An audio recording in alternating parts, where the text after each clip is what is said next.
Hello, everyone. This is Greg Zimmerman. I'm the editor of Building Operating Management and FacilitiesNet.com. Thanks for joining us for today's webcast, HVAC and Air Filtration, Best Practices to Minimize Infectious Disease. Our presenter today is Jim Newman, who is the managing partner of Newman Consulting. In addition to an alphabet soup of credentials, Jim is a certified trainer for ASHRAE 90.1, the basis for building codes in most states. He has trained hundreds of architects, engineers, code officials, and contractors on the use of 90.1. Affectionately known as the Dean of Green, Jim is one of the country's most experienced energy efficiency and green building experts. Jim's specialties include retrofits for HVAC systems, lead project administration, energy audits, and retro commissioning, among many others. Today's webcast's learning objectives include understand common indoor air quality problems related to HVAC systems, review ASHRAE recommendations for infectious aerosols, learn about proper coil restoration, and review the role and relative humidity regarding infectious disease spread. But before we get started with today's webcast, I'd like to cover a few details about today's event.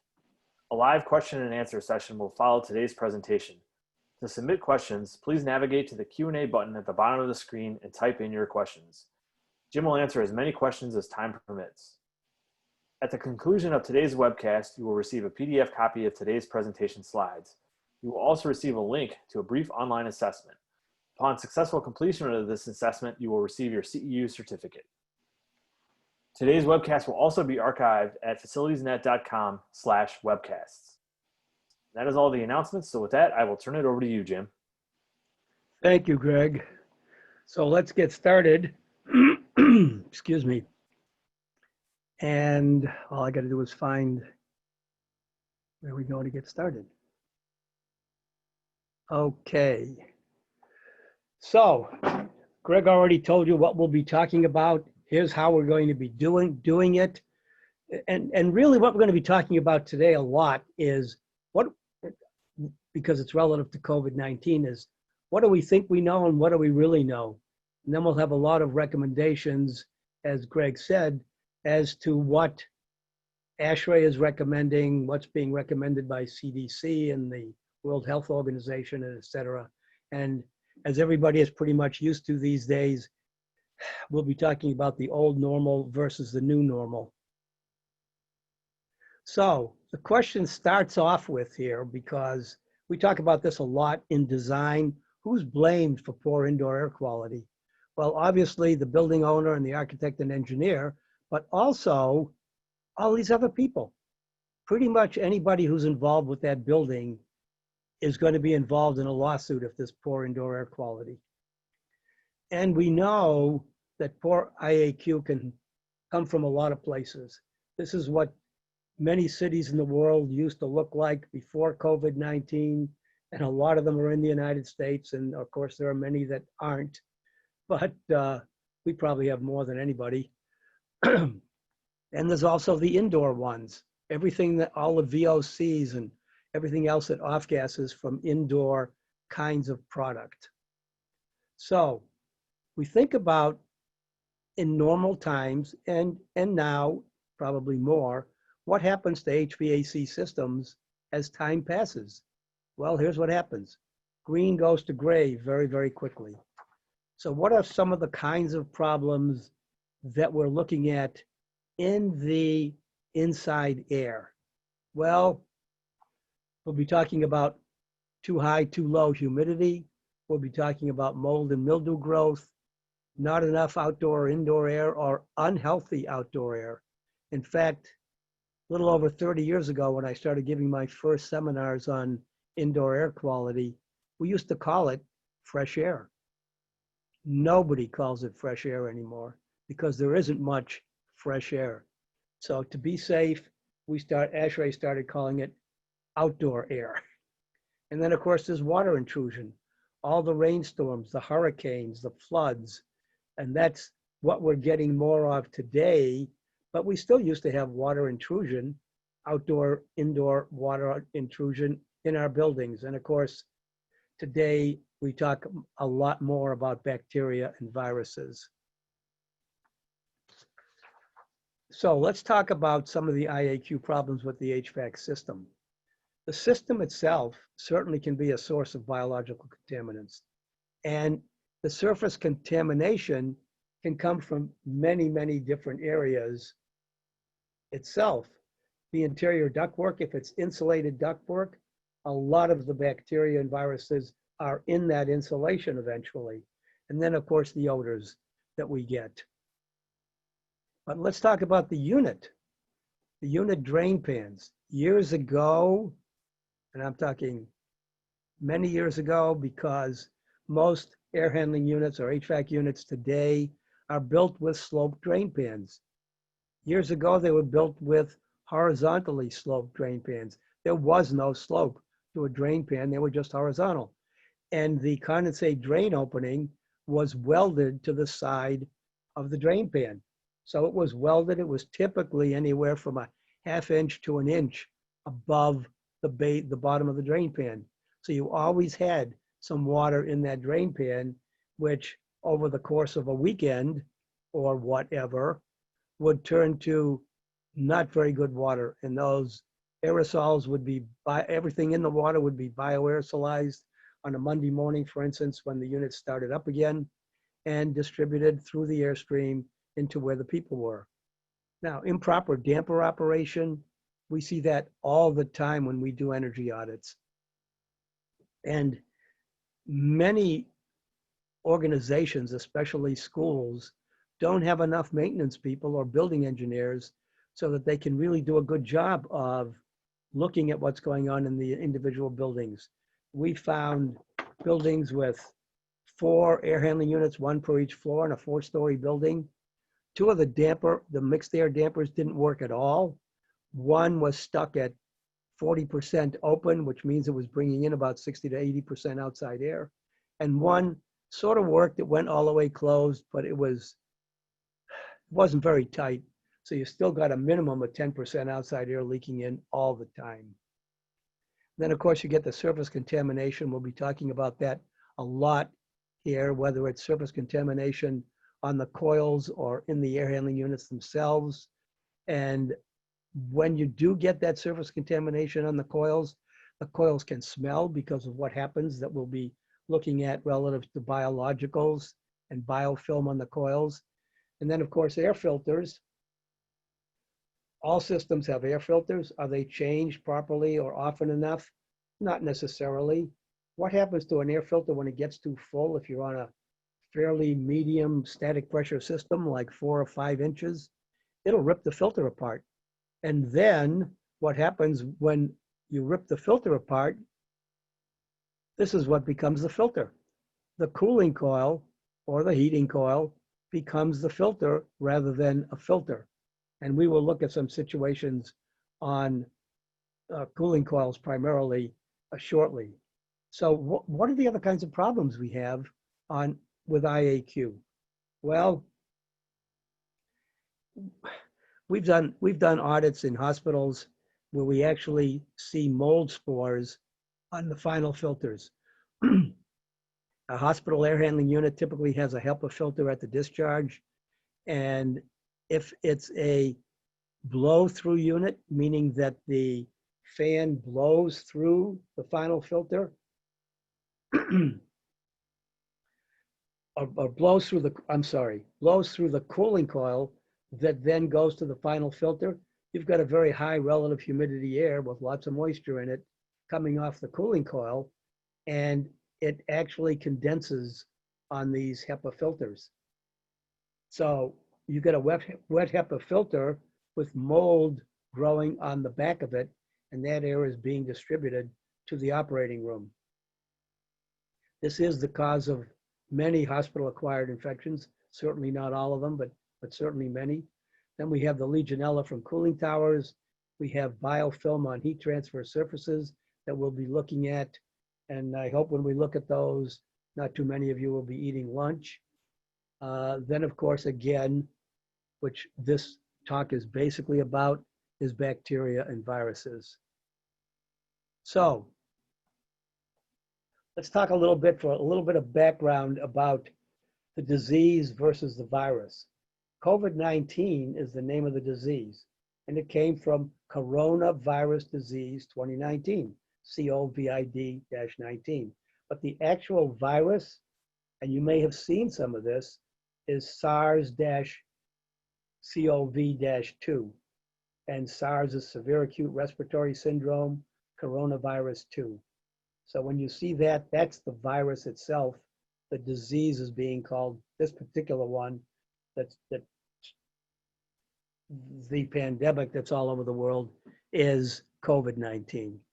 But it started, it's not something really new.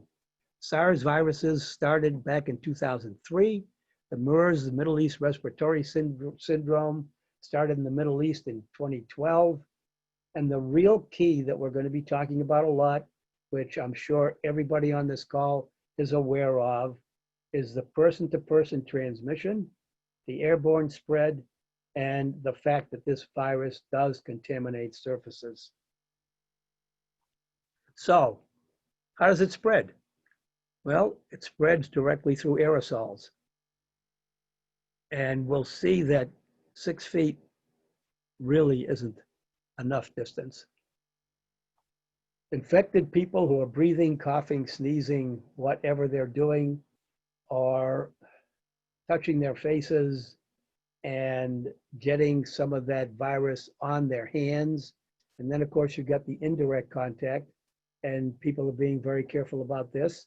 You don't touch an elevator button with the tip of your finger anymore. You touch it with a knuckle or the back of your hand or your elbow, and railings and handles and what have you. You can pick up the virus from those surfaces. And then if you touch your eyes, nose, or mouth, you got it. Not every time, but a lot of the time. And this is why this whole idea of washing your hands properly often is a big one. So here are some of the concerns. We've got very few facts. And those facts are constantly changing. This whole term of social distancing, and I really don't like that particular term because it doesn't really mean a whole lot of much. It's physical distancing.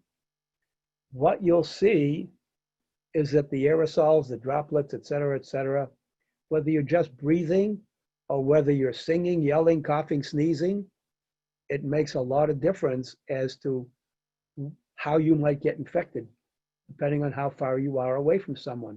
It's not 4 feet to 6 feet, it's 4 feet to 34 feet. Now let's talk about face masks. And face masks have been driving me crazy. You know, should we wear them? Shouldn't we wear them? The CDC has changed its mind on face masks about as often as you change a baby's diaper. It's just unbelievable, but actually, when you stop to think about it, it's not unbelievable because they really didn't know what this virus was doing. So should you wear a face mask or shouldn't you wear a face mask? One time it was yes, one time then it was no. Now it's back to yes. And now just the type of face mask you wear is changing. All these ones that the N95 masks and the N99 masks that came out that had this little release in them where you would breathe out, it let the breath out so your glasses wouldn't fog up, et cetera. Now they're saying that's not the way to go, because if you are infected and you let that air out from behind your face mask, you're going to affect the person who's next to you.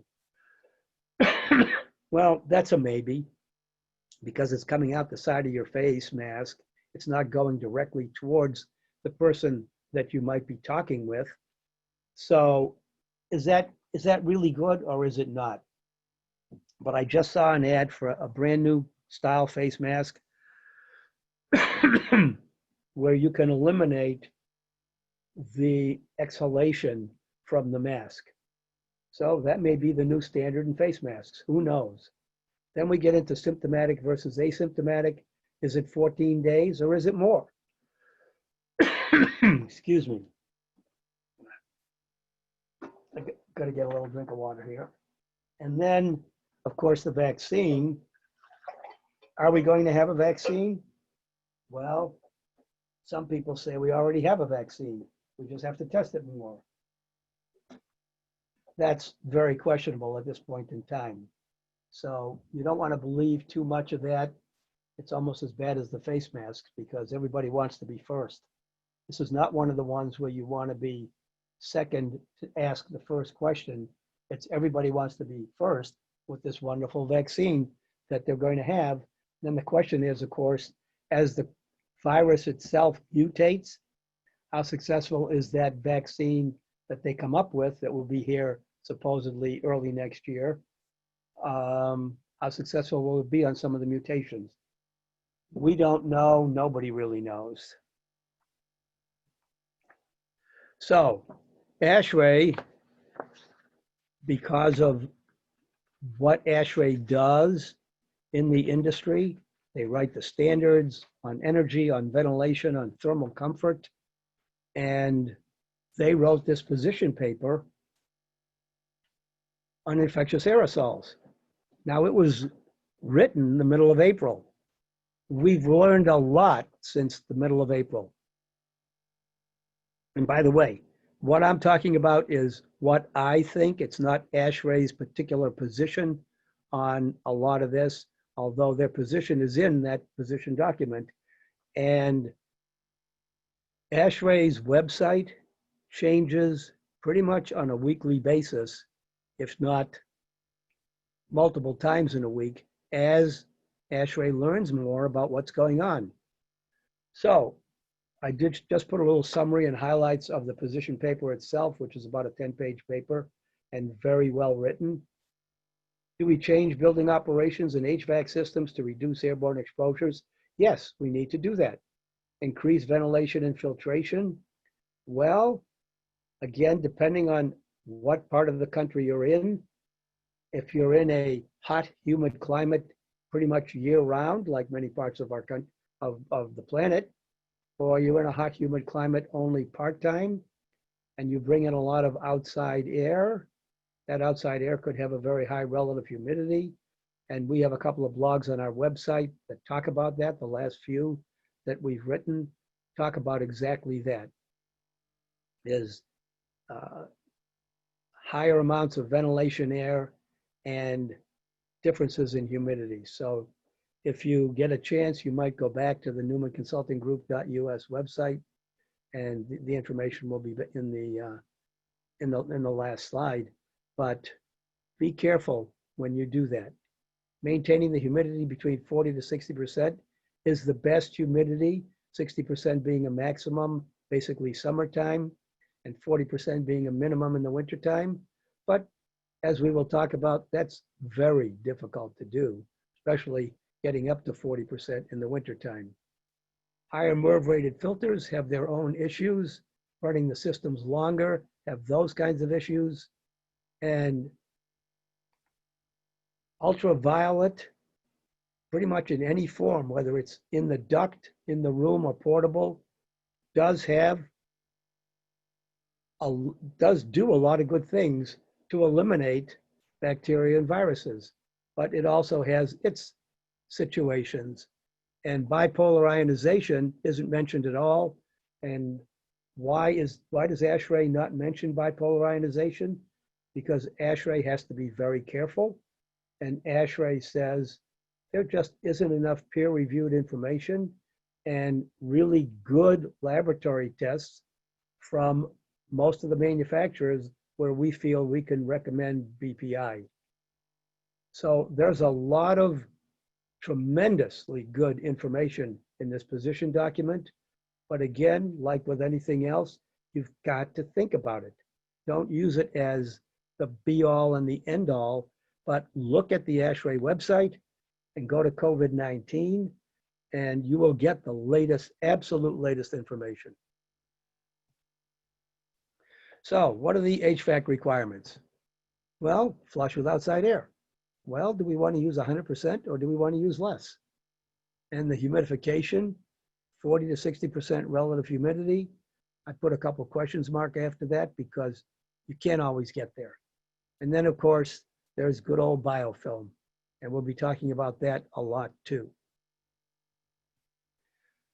So Then we get into the filtration, and we will talk about pretty much all of this type of filtration, whether it's a MERV rated filter, HEPA filter, electrostatic filter, chemical filter, the ultraviolet, and the ionization. We will talk about all of those in the next several slides. So let's just talk about a definition of what is biofilm. Well, it's an aggregate of predominantly bacterial cells that attach to and grow on a surface. And you saw a picture of it, which you will see a little bit more of in the next slide. But the bacteria, they excrete slimy and sticky substance that allows them to adhere to surfaces.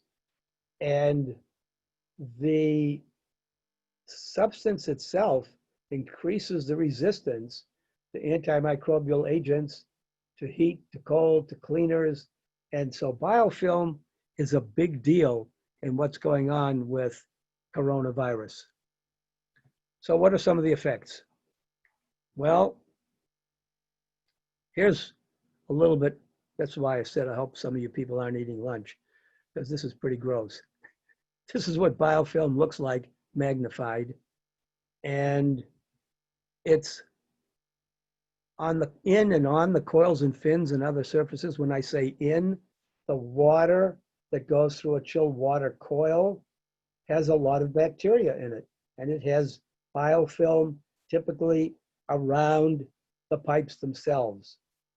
But the biofilm lowers the efficiency of the HVAC system because it really does a job on the coils and reduces their heat transfer capability.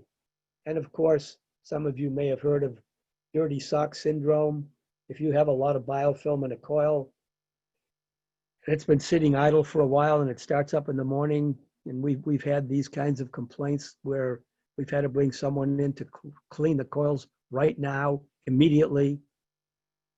You get these irritating odors and people get very concerned about what they're breathing. So, what's the solution? The solution is proper cleaning. And notice the word proper is italicized because just plain old ordinary cleaning doesn't really cut it. You've got to break down that biofilm to release the trapped dirt.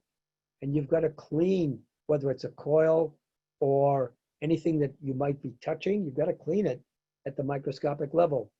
And step number 2, of course, is proper disinfecting, not just wiping it down with a disinfectant rag or something like that.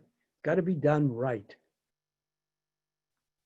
So let's take a look at what it really looks like. Here's a conventionally cleaned coil, and the coil looks pretty clean. But when you look at this film that's actually on the coil between the chilled water tube and the aluminum fin of the coil, that's the biofilm. And if it's cleaned properly, this is what it looks like. So you get rid of the biofilm. And I've been in buildings, in fact, an energy audit we did on when ASHRAE came out with their building energy quotient, a BEQ, well, it's got to be 10 years ago now. We did an audit of a $750,000 square foot building in Detroit. And they took me down to their second sub-basement where somebody was cleaning the coil.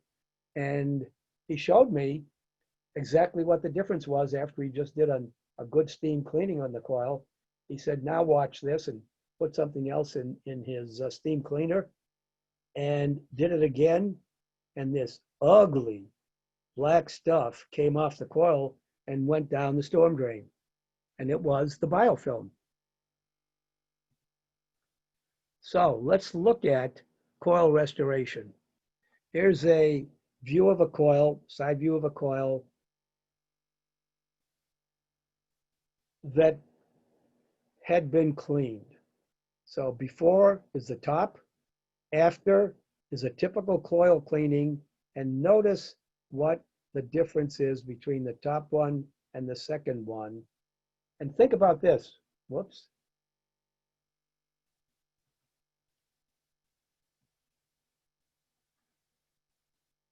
You go into a mechanical room, and what do you find in a lot of mechanical rooms? You find a valve with a garden hose and a garden hose nozzle, and that's what the maintenance people clean the coil off with. I mean, that's what a lot of them get cleaned off with. Now, many buildings have a coil cleaning people come in that do the work, or they have some of the other things we're going to be talking about in just a minute, cleaning off coils. But if you look carefully at this middle of this coil, the second line after typical coil cleaning, think about washing off the upstream side and the downstream side of that coil with a garden hose. Well, the first row looks real clean. The second row, you might get a little of the dirt off. And where does it go? It goes into the third and fourth row in a 6-row coil. So what happens is, again, the coil loses its heat transfer efficiency, and the air handling unit, because of the additional resistance in the system, isn't handling the proper amount of air. So every part of the building is not getting the right amount of air anymore. But if you have proper coil restoration at the bottom, it cleans at that microscopic level that we talked about, and it improves the indoor air quality and the coil performance, which therefore improves the performance of the entire system. So let's look at something else. Let's look at biofilms and air handling units. And this is what they look like.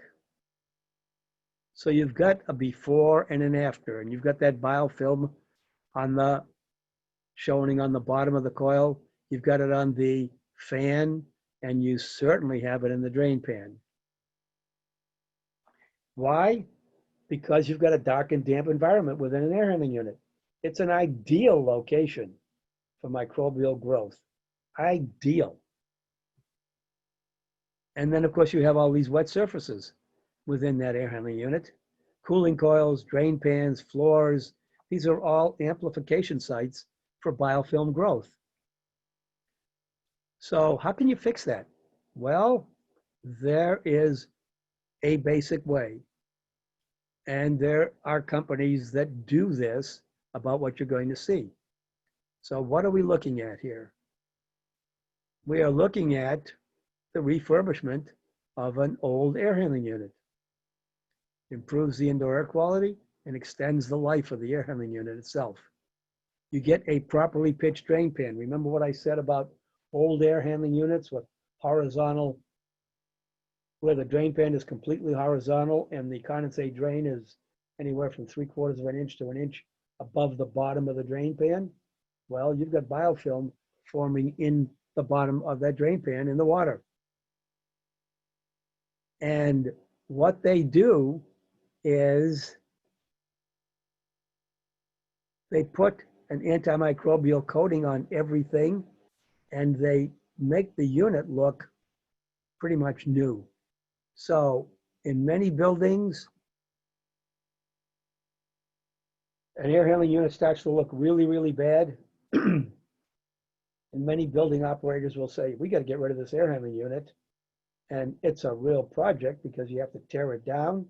You've got to get it out of the building. And then you have to have the new air handler broken down to bring into the building. Why not just fix the existing air handling unit that's there with what you're seeing right here? So let's look at different kinds of IAQ systems. Notice the revision date.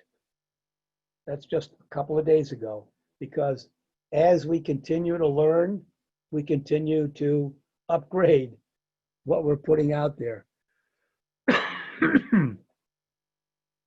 And the first three are all basically ionization. The third vertical line is ultraviolet. Then we get into media filtration, chemical filtration, electronic air cleaner, which I've been familiar with since I got into this business because I worked for a company that made them. And then, of course, what some people use in their homes or in their cars, these scent generators that just add a pretty smell to obfuscate the odor that's there. But it really doesn't do much, just adds another VOC to what you're already breathing. So let's look at what these ionizers do. Those are the first three vertical silos. Reduces contaminants in the space. Bipolar is a yes. Needlepoint is not necessarily a yes and probably a no. And photocatalytic oxidation is a yes. Then you go to the next one, reduces odors, reduces VOCs. Notice we're starting to get some scripts, superscripts rather, that say 3 on them. And we have a lot of those in this new chart. If you go down to the very bottom of the chart, number 3 is, it depends on the manufacturer and the application too. So be very careful when you're not only looking at this chart, but talking to different manufacturers or different salespeople as to what their product can do. Because you'll see a lot of 3s here. Depends on manufacturer and application. So effective on bacteria and germs, the first 3 silos are all yes. Produces ozone. I put no, but some of them do. Usually it's very little. Sometimes it's a little bit more. Depending on what you're doing, you may want a little more ozone. Not particularly healthy for the people, but as long as you keep it under a certain limit and well under what,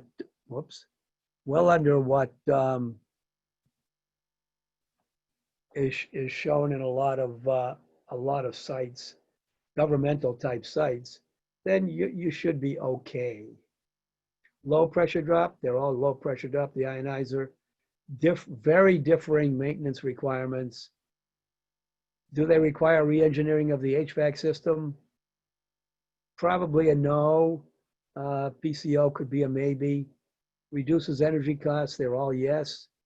Contaminants have to travel through the filtration system, not necessarily, because an ionizing system puts out positive and negative ions that will go out into the space and attract the opposite ionization, the opposite polarity to them. And many of them will actually disinfect or inactivate the virus. Produces chemicals or byproducts, mostly no. And but here's the real key, and this is why ASHRAE hasn't put bipolar ionization in that position document. Tested contaminant reductions in occupied space. Once again, I said ASHRAE because of what ASHRAE does with standards. They have to be very, very careful about what they say yes to. And the ASHRAE consensus is there's just not enough peer-reviewed literature and actual testing done on this, testing the contaminant reductions in occupied spaces. Now, most manufacturers will say that's a yes, but it isn't always a yes. And when is it a yes? As there have been in some of these more return air going through the system, and as more return air goes through the system, and you're producing these bipolarized ions, or positive and negative ions rather, then the reduction in the occupied space certainly does go down. But there is no one absolute best way to reduce coronavirus. You need to use the best one for the particular application. That's why we put note number 3 in there, and a lot of these say note number 3. Let's go to UV. It certainly does reduce contaminant in the space, reduce odors and VOCs. You could say it does because it gets rid of the biofilm on the coil, but that's one particular area where it can reduce odors. And it has to pass relatively close to the UV lamp and at not a super high rate of speed. Well, the typical velocity through a cooling coil is 500 feet per minute. The typical velocity in a duct is over 2,000 feet a minute in the main duct. So how long does it pass by the lamp? Not very long. So how effective is it? Well, different manufacturers have different effectivity rates. And again, you've got to look at the particular manufacturer. This is why you see note 1, reduce contaminant in the space. Yes, because many UV manufacturers have units you can use in the space, typically higher up in the space, because again, you don't want people necessarily looking at the UV light or having it shine right on them, close to them. Produces ozone. Look at all first 4 of them. They say no with a 3 on the ionization. Depends on the manufacturer and the application. And on the UV, I just lost it.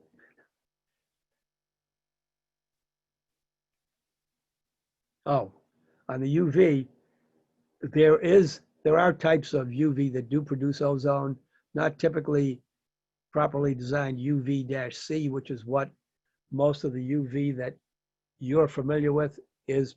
That's probably what it is. So that's a no for UVC. Now, there's a lot of different maintenance requirements on these too. So you've got to look at the cost of maintenance, the cost of the product, what it takes to maintain it. And then we got into all these other good yeses on UV.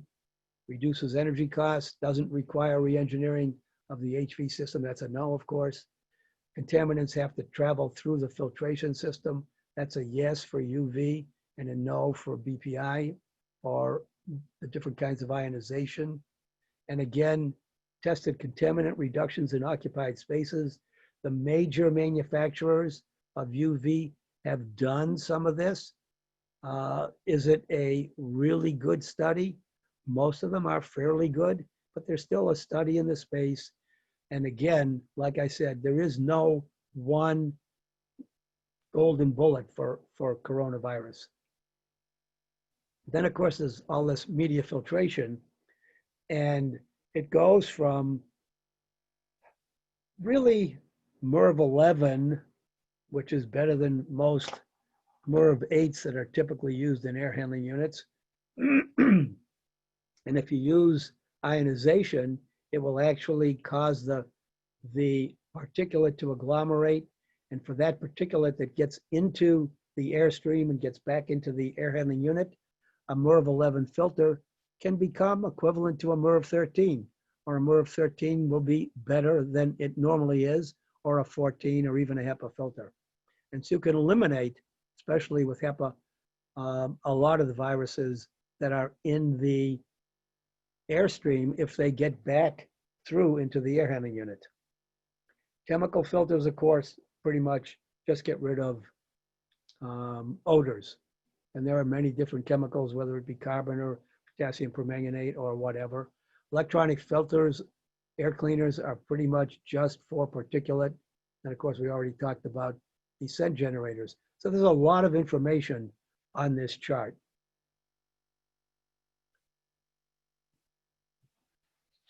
So here's how bipolar ionization works, or ionization itself. You get the incoming polluted air, it goes through the ionization. You get the bipolar ionization on the discharge, and they react with particulate and VOCs and bacteria, viruses, and germs, and cleans up the air in the space. And that's basically pretty much it. Then again, the germicidal UltraViolet, which we talked about as being pretty much UVC, but people use UVA and UVB in different types of devices, especially in portable machinery. it's a question of how long does it take to get, how long does it take going by the UV lamp? It's not very long, and it's not very close. And the further you get away from the lamp, the less emissivity that particular bacteria or virus is going to see. So these are the kinds of things you need to keep in mind. So now let's get into the pathogen transmission and the roles of people and of things. So when the reheat, you're right. When the relative humidity is less than 40%, as we will see, it's a big deal. Or when it's higher than 60%. So let's look at that.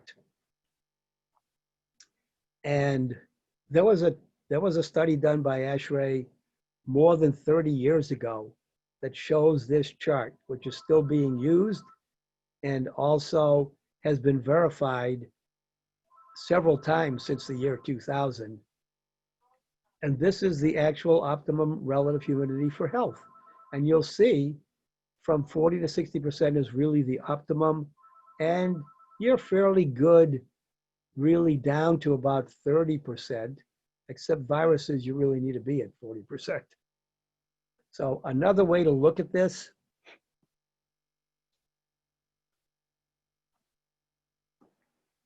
and this is from Dr. Stephanie Taylor, who is a noted expert. She's also an ASHRAE Distinguished Lecturer, and she came up with some wonderful presentations on this, and I use a couple of her slides right here. When relative humidity is below 40%, it's much more infectious. And another way to look at it, to make it a little bit clearer, is this is true for all temperatures. It's not just when it's 30 degrees Fahrenheit outside or 90 degrees Fahrenheit outside. It's true for pretty much all temperatures. The inactivation rate is fastest in the intermediate humidity of 50% relative humidity. And that's from 40 to 100 degrees Fahrenheit. So that slide really shows it very, very well, which is why I like that particular slide. So let's look at, we get a lot of talk about, oh, gee, infectious droplets, the sizes and what's going on. And here's 100 micron size, and here's a 1 micron size, and here's a 0.5 micron size. Look at the float time. The 100 micron size will pretty much drop off relatively quickly and won't travel very much of a distance. Same thing with the 10 micron size, except it lasts for 1.5 hours. And as we get to these smaller micron sizes, we're looking from 41 hours to 21 days. So it can remain in the airstream for 21 days. So this is why ASHRAE does some, CDC and WHO recommend that you use 100% outside air to flush your building out every single day. Now, having been on the Climate Change Committee, and there will be a new chapter on climate change in the ASHRAE Handbook of Fundamentals in 2021 when it comes out, I've learned a lot about climate in different parts of the planet. A lot of it I knew, but a lot of it I didn't know.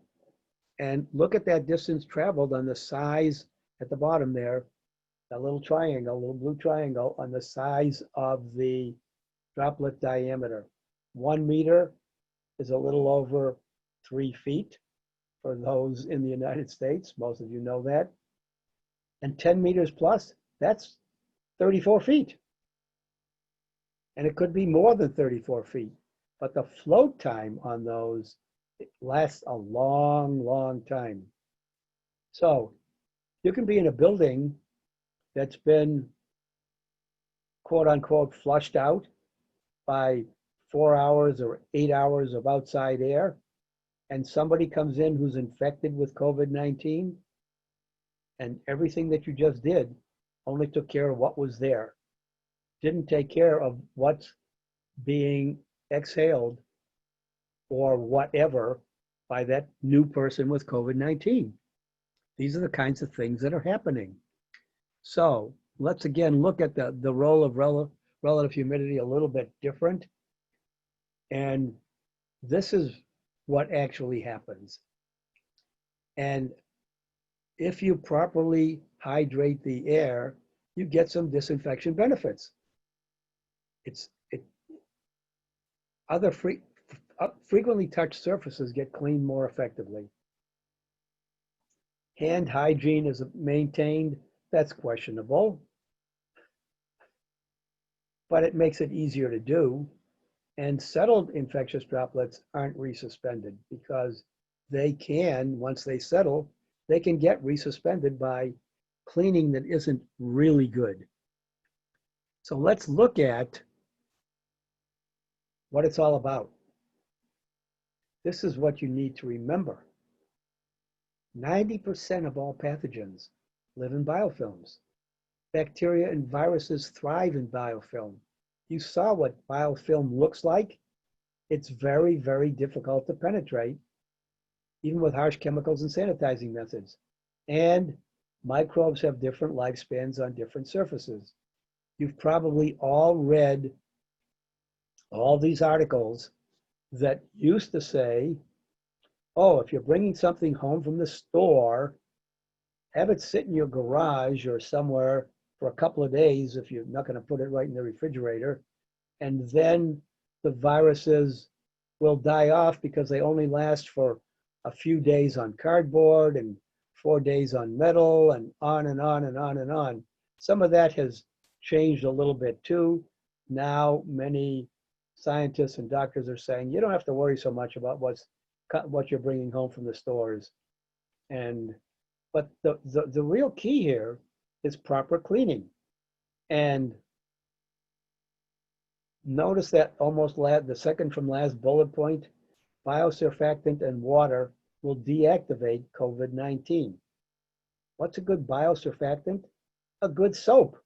This is why they're constantly telling us, wash your hands often, wash them well, wash them properly, wash them for 20 seconds, and you see all kinds of YouTube videos now on how you should wash your hands, because most people don't wash their hands properly anyway. But the real key is testing to verify results, which is why on that product comparison sheet, we have so many number 3s that say it depends on the manufacturer and it depends on the application for the various particular things that we show on that sheet.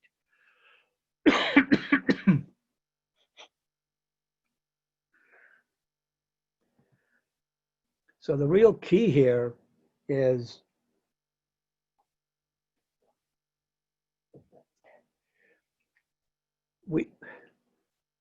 COVID-19 is not our only stressor in indoor air quality. We have a lot of stressors. We have bad lighting, we have glare, we have noise, we have vibration. Ergonomic stress is if you're sitting all day in a chair that really doesn't fit you and you don't get up often enough, it's not really good. And the new normal is psychosocial factors, which have always been around. If you have all these other things that we just mentioned, glare, too much lighting that's not right, too much or not enough noise, vibration, or sitting in a bad chair for too long, you're already stressed. Now you're going to go back to work. And are you going to have proper, quote unquote, social distancing? Are people going to be wearing masks? Is your buddy in the next cubicle, which should be one cubicle away now, going to come over and talk to you and be practically in your face and not have a mask on? These are the psychosocial factors that are making people very twitchy, if you will, about going back to work. And a lot of companies and building owners are very, very aware of this. So what do? If there's an IAQ problem in a building and you happen to be the building owner or the facility manager or even the building engineer, you've got to respond to it immediately. And what happens if you don't? The person who thinks there's a problem, whether it is real or perceived, starts talking to somebody else about it. Now there are two people who are thinking kind of that way. And then very quickly, 2 goes to 4 and 4 goes to 8, until you have what we used to call, back in the early days of IAQ problems, mass psychogenic illness. Practically everybody in the building is worried that there's a problem in the building. Because if somebody has a perception there's a problem, and they transfer that perception to a number of other people who start thinking there's a problem here, and we've been called in on a couple of those kinds of buildings, and in one there was a problem and in one there wasn't, but both organizations acted quickly. And that's what you've got to do. Identify the problem if there is one, make necessary corrections as needed if there is one. So this is what you don't want to do. Stick your head in the sand like an ostrich and make believe nothing's happening. You've got to respond. Or if you're the one making the complaint, you make sure the people that are responsible respond to you. Now, often a building owner needs outside assistance. For those of you who are engineers on this call, this is where ASHRAE can help. We can help identify the problem. There are ASHRAE members and non-ASHRAE members that do air sampling. And many times management will feel that an independent investigation is better than them doing it themselves. So, how do you maintain sustainability? And the answer is proper operation and maintenance. Because remember that green goes to gray slide near the beginning? The best designs in construction, if they don't have proper and ongoing maintenance, aren't going to do very well. So commissioning and recommissioning or retro commissioning to return to the original design concepts and proper operation is really necessary. And if you're doing commissioning properly, it's called ongoing commissioning. You don't just do it once and forget about it for 5 years, because within 5 years, it'll go back to what it was like before, maybe worse. You do it on an ongoing basis. And that's what we're recommending. Now, when we first started doing LEED certified projects, leadership and just the LEED type projects put out by US Green Building Council, leadership in energy and environmental design, commissioning was an extra point. Now commissioning is required.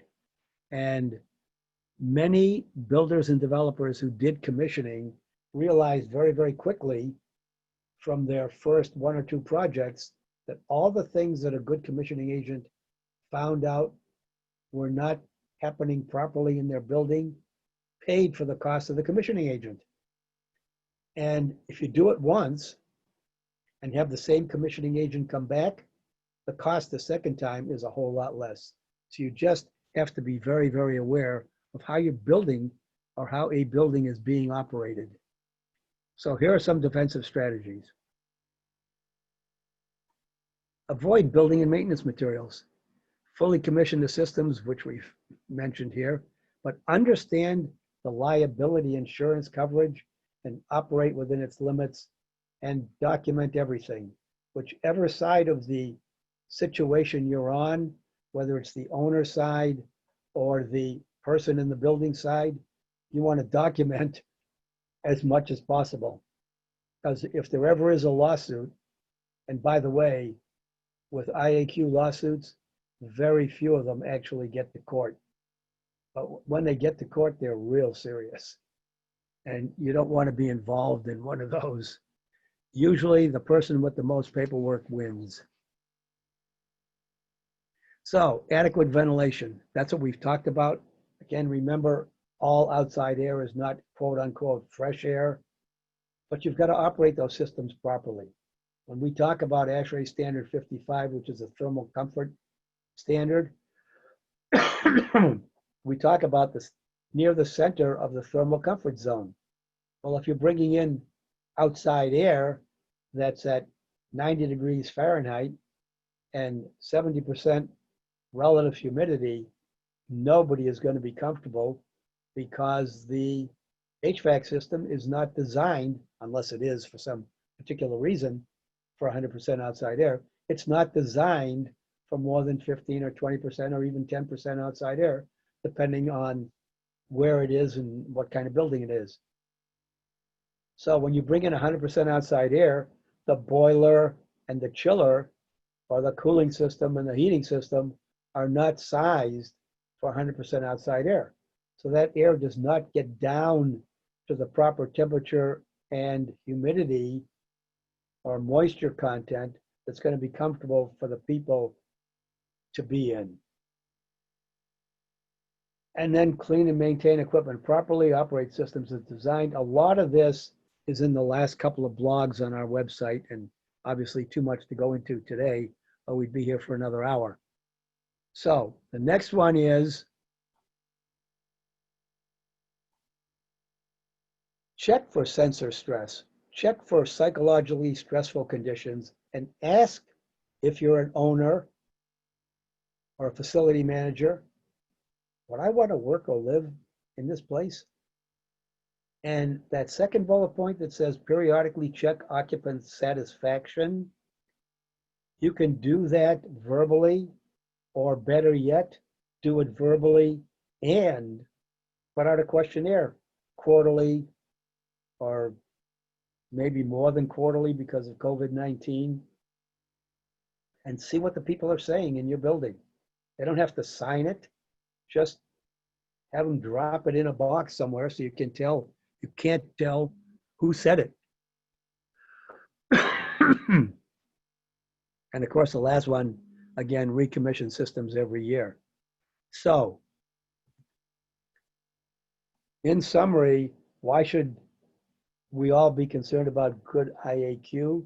Again, whether you're an owner or a manager or an employee, for the overall health of employees and tenants, which therefore reduces absenteeism, increases productivity, and for the owner or the manufacturer or company who owns the building or is in the building as a tenant, if you look at the cost of employees versus the operating cost, whether it's a gross lease or a triple net lease, the cost of employees is by far the highest cost in a building. And of course, you minimize the litigation risk, and all of these things save money and make money. So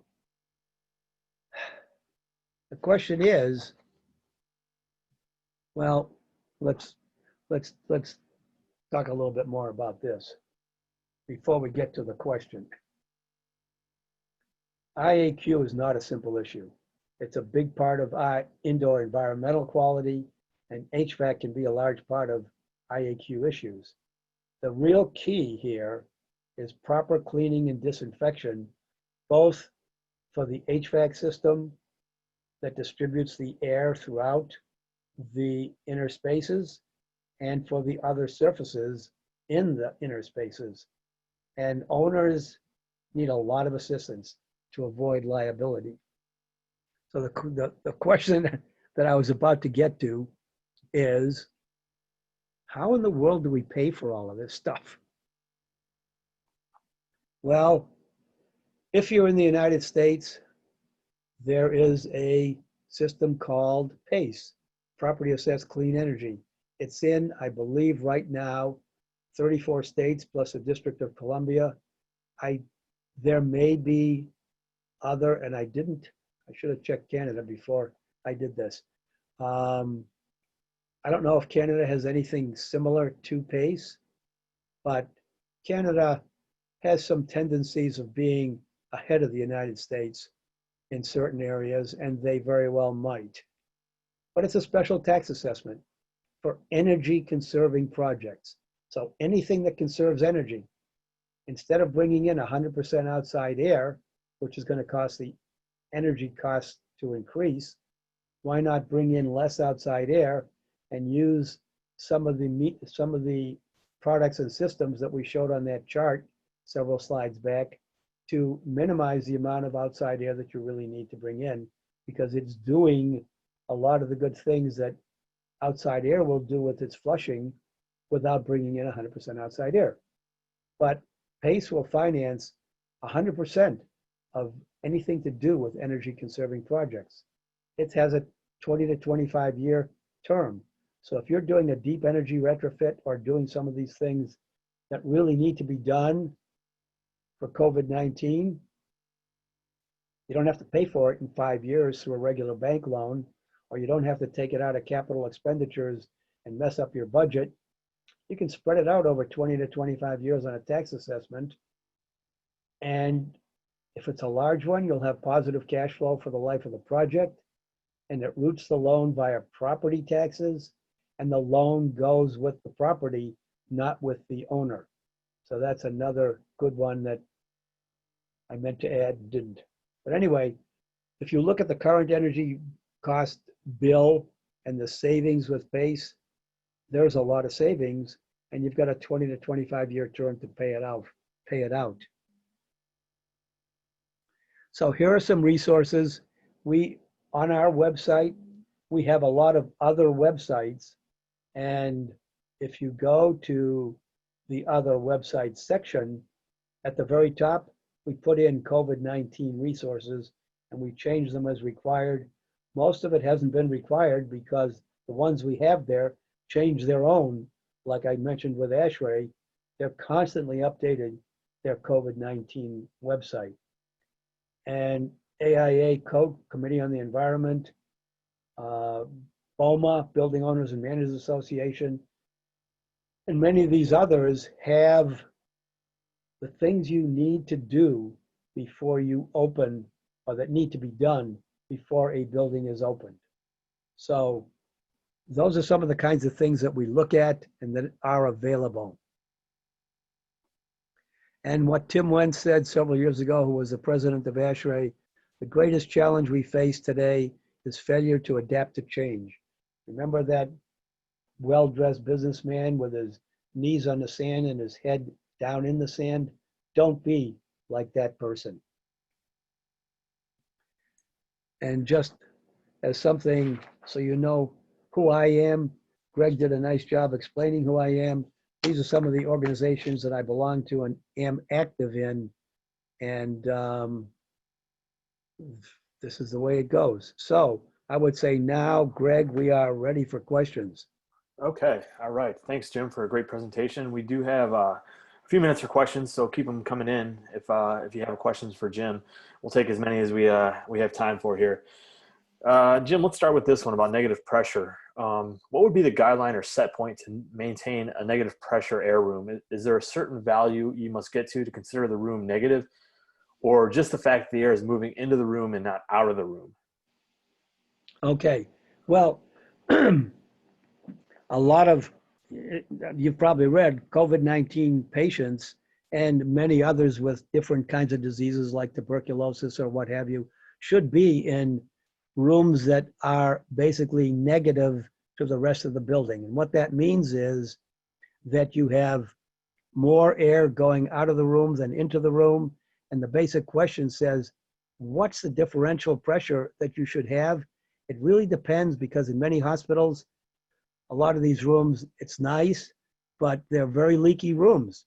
So it could be anywhere from 0.01 to 0.05 inches of static pressure that you need as a differential, because you want to have more air leaving the room than coming from the room to the corridors or to elsewhere in a building.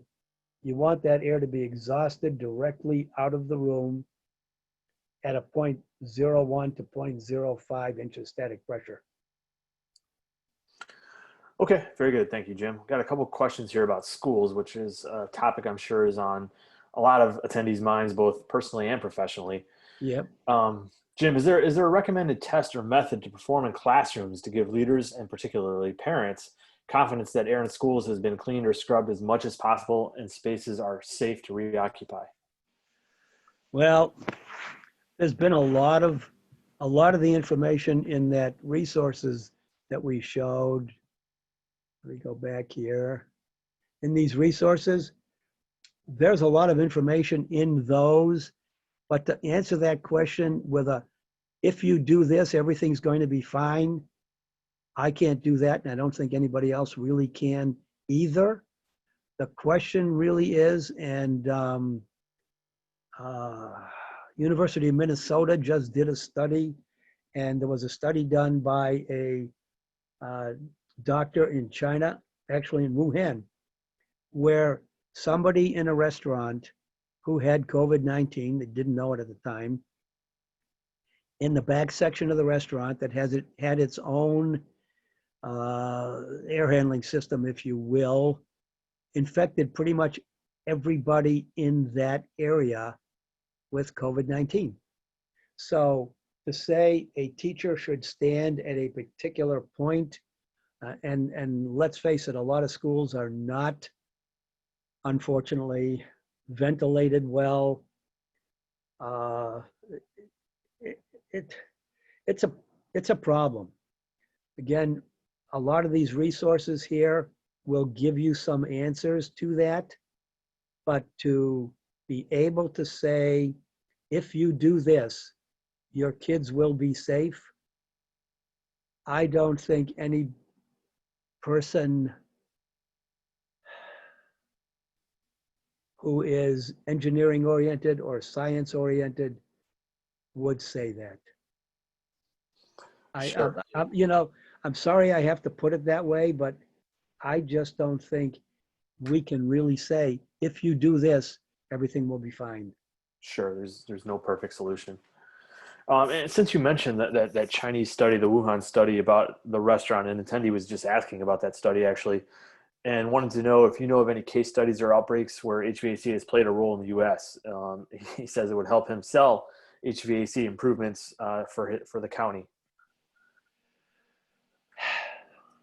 That is a good question. Unfortunately, and I might be able to find some answers, but right off the top of my head, I don't know any. Now, I'm sure that people from some of the products that we showed on the chart will be contacting me after this is over and saying, oh yeah, I got an answer to that. So we might have a dozen or so answers in the next day or so. Okay, well, so everyone stay tuned. And so back to schools, an attendee was asking here, for schools facing reopening, what do you recommend for the best cleaning and psychosocial benefits approach to SARS-CoV-2 deactivation?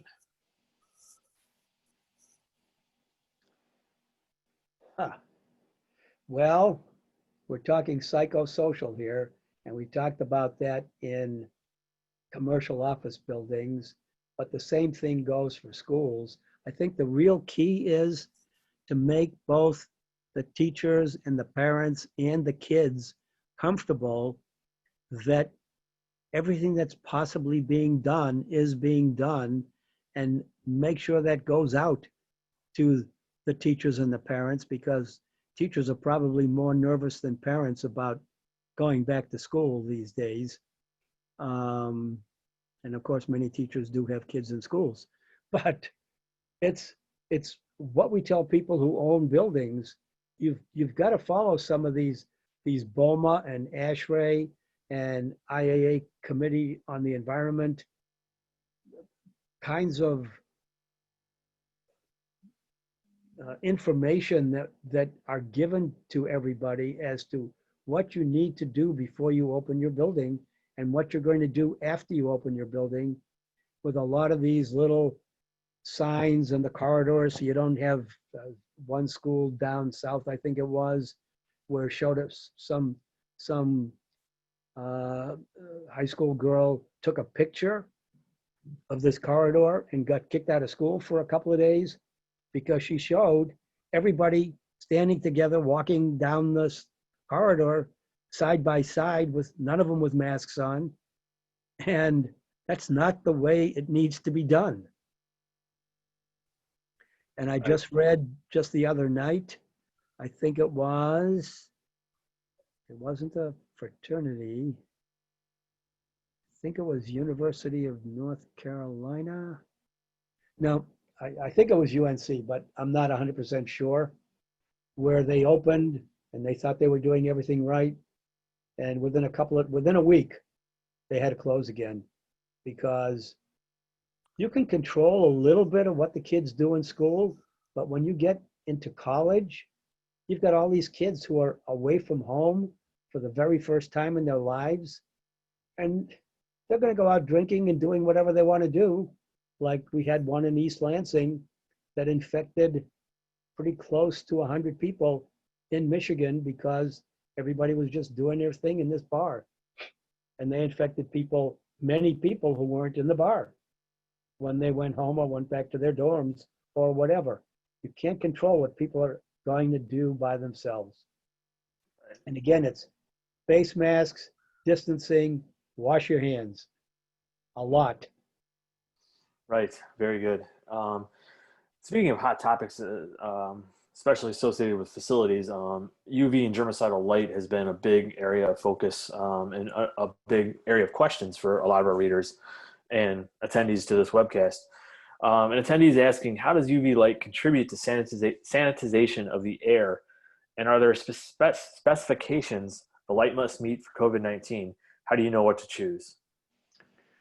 How do you know what to choose is a tough one to answer, but again, the answer is and remember we talked about UV light in the space, and many of the manufacturers who are UV light manufacturers do make UV lamps that are devices that can be used in the space.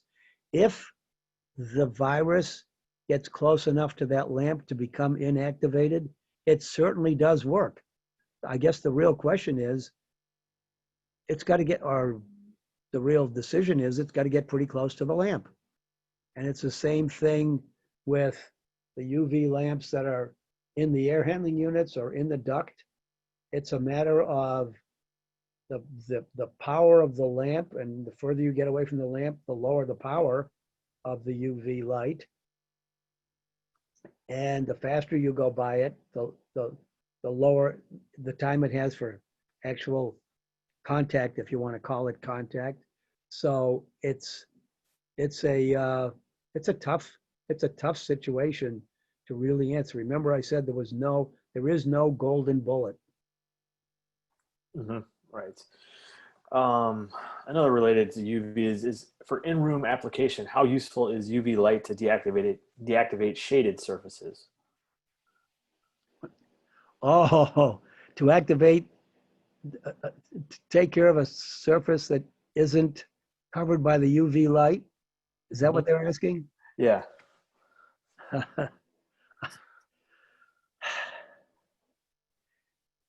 It would have to take care of whatever it is that would get on the surface before it got to that surface. But if the UV light isn't really shining, if you will, on that surface, it certainly isn't going to do much for it. Okay. Good. We'll take a few more here, Jim, and then we'll call it a day. Let's see. How do you reconcile the 100% fresh air and its resultant energy penalty when polluting fossil fuel is the facility's energy source? Yeah. Remember, we don't call it fresh air anymore. Whoever wrote that. Right. It's outside air. Outside air. Yeah, but the real key is, if you use some of what we showed on that product chart, you can use less outside air. So whether you're using a fossil fuel or a non-fossil fuel, you will still use less energy. And I guess that's how I'd have to answer that. Okay. Very good. And then let's wrap up here with this question that kind of summarizes everything. It's the attendee says, concern in our buildings is what to be done for an existing HVAC system to ensure that the virus is not spread through the system. How much of a concern is this transmission through the system? Okay, well, we showed several slides on that. And again, you really need to use something to clean up the system. And if you clean up the air that's going through the system, you will typically clean up the system. Now, I mentioned ducts that have sound insulation in them.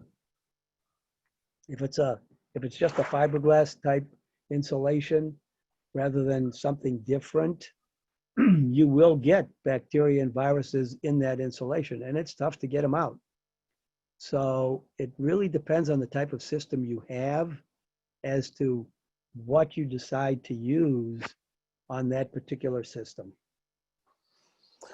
Okay. I know that's not a great answer, but it becomes very, very specific to the HVAC system. Mm-hmm. Right. Okay, very good. Well, thank you very much, Jim, for sticking around to answer questions with us and for a great presentation. I'd like to thank all the attendees for sticking with us and attending the webcast. Just a reminder that you'll get an email after we conclude here with a PDF of the slides of Jim's presentation. A lot of good information there and a lot of resources. So for Building Operating Management Magazine and for facilitiesnet.com, I'm Greg Zimmerman. Thanks everyone for attending. Thank you.